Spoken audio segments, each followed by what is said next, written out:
If you want to hide photos and videos on Poco C75, first of all, you will have to open File Manager.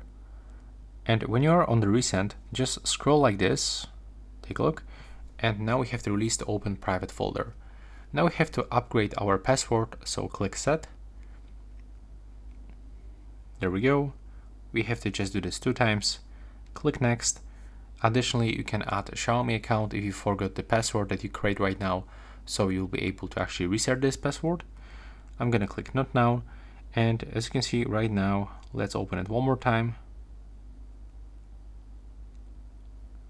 Now we have to enter this privacy protection password, and here we can make files private. By clicking here, we can select if we want to do this for storage for dual apps, for internal storage, and here you can hide whatever you want. In my case, I'll try to actually hide something from maybe from the photos. So here we can find the camera, and let's say that I'm gonna hide all of this USB drive photos that I was taking a few moments ago.